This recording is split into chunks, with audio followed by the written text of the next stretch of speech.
things, notice more opportunities, because of course no one gives us a guarantee or assurance, you know, that our life will go beautifully and smoothly. It will be all one straight line, that there won't be setbacks. And no, it doesn't work like that.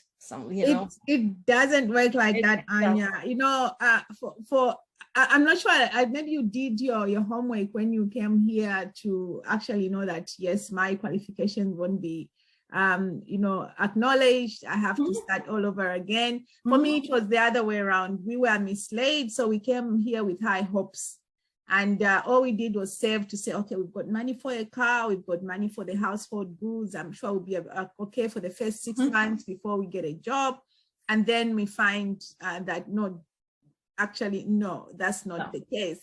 And you know, because of that, like, I would want to ask your opinion in terms of these skills. Like, I don't know, you are not an immigration department worker or anything, but what do you think, like, the lack of skills that all these people that come in with the health, you know, a lot of wealth of information. I know of somebody who's she's worked for the past 7 years. She was a doctor, I think in Russia also.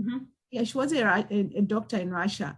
She works as a personal care worker in the hospitals because they can't recognize her qualifications, and she needed to sit for English and all these experiences that are missed out. And there's so many jobs, actually they're sourcing jobs from, you know, overseas. What do you think? Like, where's the disconnect here? I guess there's the disconnect. I guess, you know, each country has their own standards, you know, in terms of what qualifications they recognize and will be accredited in another country. And I think that's the disconnect. And at the time when I moved in Russia, I think they recognized in Australia qualifications only from 2 universities. And they were both in Moscow.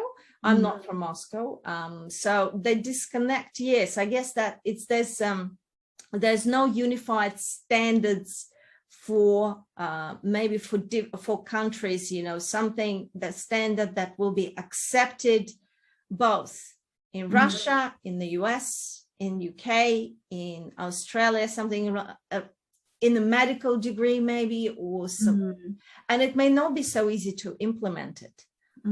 So that's, unless there is a unified standard, but I'm not aware of it yet. Some people very qualified, very talented, very smart, yes, they come to Australia and another country, and they find because it is not recognized, they almost have to kind of a little bit step down in their professional status to work. And sometimes, you know,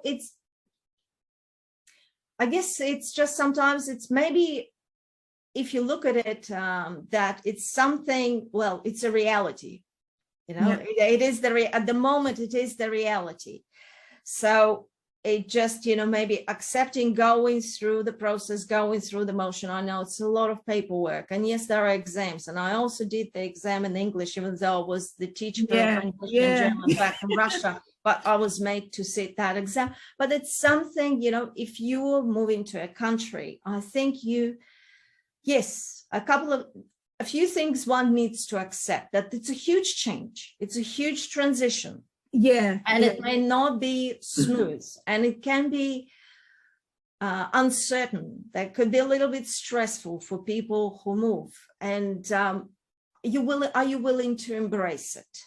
Or are you willing to sit and think, you know, for years and years, you know, but in Russia or somewhere else, I could have been this, or I could have been that, you know, and it's possibly, but yet we all have choice. You know, exactly. Ultimately, we made a choice to make a move, and with that choice come certain things, you know, certain things that we need to, I guess, embrace or accept. That may not be perfect for us, yet they're there. They're part of the reality. They're part of life. They're part of the new society, culture, economics, institutions. And if you're moving to a country, big change. Yet I think part of it is what we need to do is to embrace